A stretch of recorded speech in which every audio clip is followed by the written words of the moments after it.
Ladies and gentlemen, welcome back to the channel. We're going to be going over everything you need to know for this week with AMC Stock as well as the broader markets. We're going to talk about what happened on Friday, what we can expect for this week in conjunction with some of the catalyst and things that are also happening as well. So let's go ahead and get straight into all of this information. Hit that like button and subscribe to the channel. Source your comments, questions, or concerns down below in the comment section. So guys, first things first, let's acknowledge the obvious. The conversion plan was approved on Friday. Now, I find it very strange Adam Aron has still not spoke about this publicly.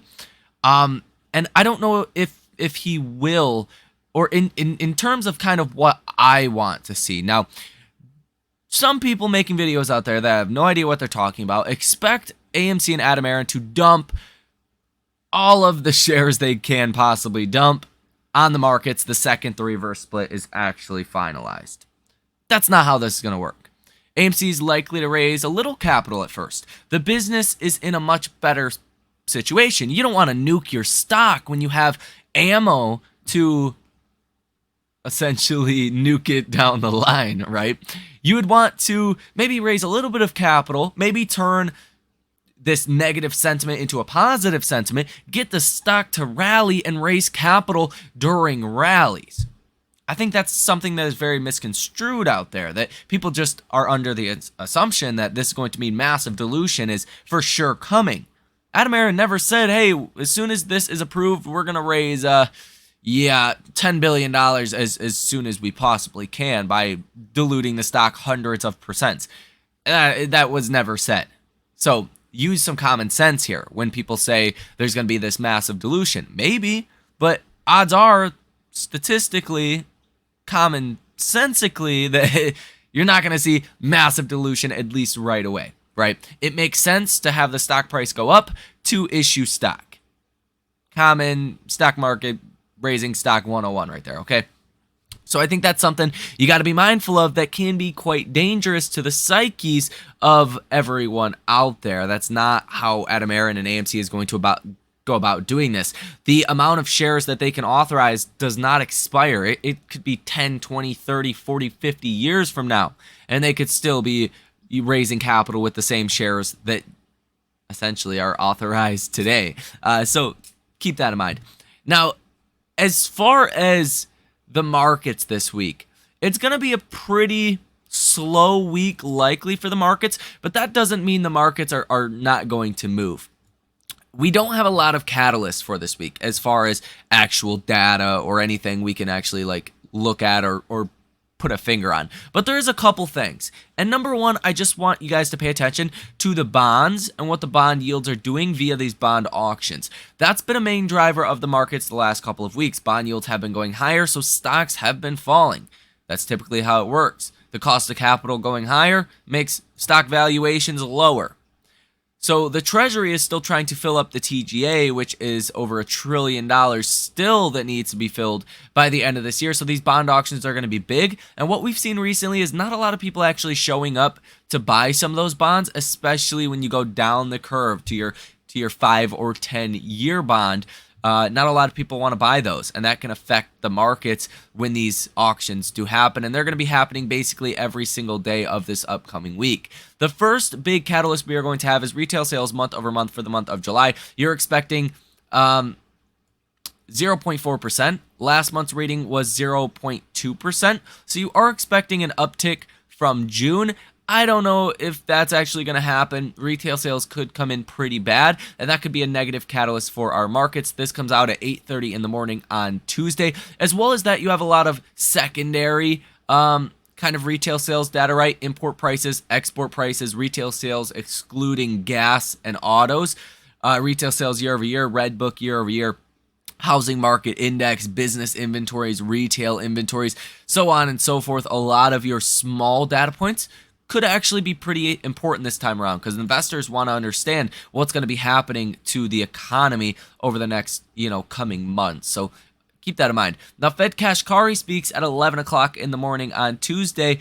I don't think the Fed is actually going to be that important. I think the markets right now are concerned about a recession or not. I think that is kind of the main question that needs to be answered. Now, building permits. This comes out at 8:30 in the morning on Wednesday. You want to see this number come in as high as possible. We're expecting 1.46 million. Last month's rating was 1.44 million. So you are expecting a rise here. But you want to see this rise because one of the stickiest parts of inflation still is housing. And the more housing you get, the more building permits that you see, well, the more potentially inflation could come down on the real estate side. One of the other biggest catalysts of this week will be the FOMC minutes. That comes out at 2 p.m. on Wednesday. This does not typically give you the biggest move in the markets, but it can if we get new information. And then on a Thursday at 8:30 in the morning, you're going to get Philly Fed employment, Philly Fed business conditions, Philly Fed capex, Philly Fed prices paid, Philly Fed new orders, CB leading index month over month, and a couple other data points as well. So be mindful of those. That could also affect the markets. And on Friday, you don't have literally anything. So some days you don't have anything. Some days you have a couple small catalysts, but not too much. All in all, retail sales Tuesday is probably going to be one of the biggest data catalysts that we will have for our markets that could move the markets. The FOMC minutes could be important, but that typically does not move the markets all too much because it's delayed information. It's kind of like the transcript of the last Fed meeting, so it's not all too important, believe that or not. Now, the biggest catalyst, the number one biggest catalyst for our markets is going to be earnings. Now, earnings will be important for one specific sector this week, and that is retail. Retail is probably the best gauge that you can have as far as if we're going into a recession or not, if consumers are slowing down, because these are kind of the last places that you would expect to slow down. So if you see weakness here, not a good sign. The Home Depot reports earnings Tuesday pre-market, Wednesday pre-market, Target, Zim, and TJX, TJ Maxx, whatever you want to call it. Wednesday after hours, Cisco. Thursday pre-market, Walmart.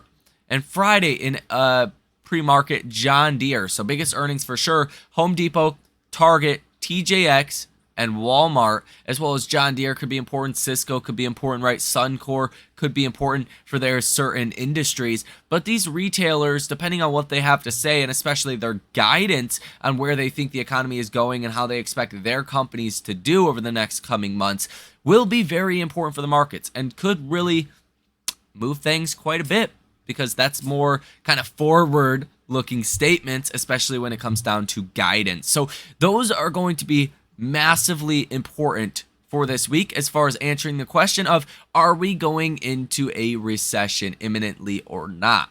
Or is this something that's maybe down the line, or maybe just doesn't come in general? I think all of this could be important and help kind of get AMC moving as well, get the markets moving also. Now, AMC stock, like we talked about, is down 25% Friday in after hours. I'm going to be making a separate video about kind of price prediction, what I expect to happen with AMC stock price this week. I don't think this is the final move. And I think AMC's more likely to have a larger up move than a larger down move from here. But obviously, we're going to start off the trading day down 25% tomorrow. So it's probably not going to be a great day no matter what happens. Even if the stock rally 10% from the lows, you're still going to be down 15%. So just expect tomorrow's going to be a pretty rough day. I got duped. A lot of us got duped by the regular trading we've seen on Friday. It looked like good news was coming. Ultimately, the bad news prevailed. Now, if we take a look at the Ortex data, AMC stock is still on the threshold securities list, and we will go ahead and pull that up for everyone. If I can type the AMC FTD data. So what we're going to have for FTDs is exciting this week. Now, I don't know how much of an effect it'll actually have. Keep that in mind, but it will, in theory, have some effect. Now, for Monday, you're going to have 11.6 million FTDs that come due. On Tuesday, 14.1 million FTDs. On Wednesday, 13 million. On Thursday, 12.7 million.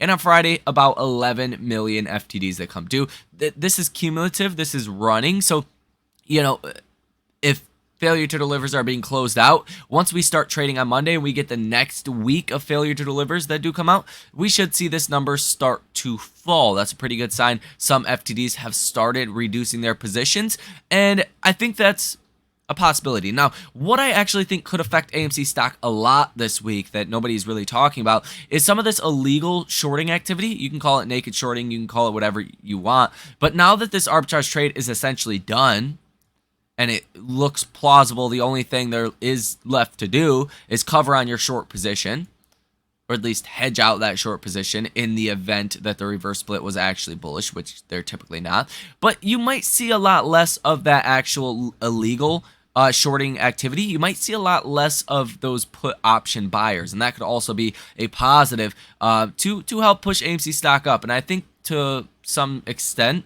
the last week or so, that is what you have seen for AMC, and I think that has already helped boost the stock up from where we were previously, right? That $3-some range, that low $4 range, to where we were before this news came out on Friday, over $5.20 per share. But if we take a look at the data here, you have Interactive Brokers short availability at like 0 shares available. This is funny. There was actually one single share that was available with a cost bar fee of 243.5%. Cost bar average 350%. Cost bar max 359%. Cost bar minimum 336%.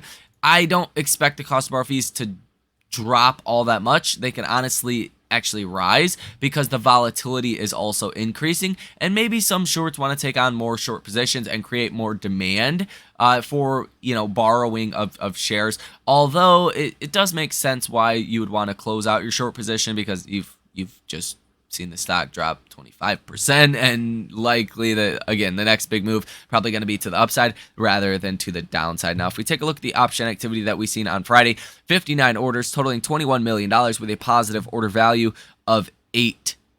Over the past week, positive order value was sitting at about 7%. So pretty bearish option activity. I expect a lot of that illegal option activity to actually stop as this conversion has been said and done. Again, as far as the broader markets, if the markets fall, that could put more pressure on hedge funds and institutions, especially if cost of borrow fees do not drop with AMC as well. So that's kind of what you need to know heading into this week. We can look at the stock tracker data as well briefly. But I'm not going to sit here and forecast there's going to be a lot of calls placed on AMC, although that is a possibility. This week, you're actually going to have a lot of option activity. You got about 84,000 calls in the money currently, 456,000 calls out the money, 258,000 puts in the money, and 834,000 puts out the money as well. So that could definitely make the move a little bit more dramatic this week, to say the least, guys. So that is going to do it for this video. Hit that like button, subscribe to the channel, and source your comments, questions, or concerns down below in the comment section. You guys have a great rest of your day, and I will see you in the next one.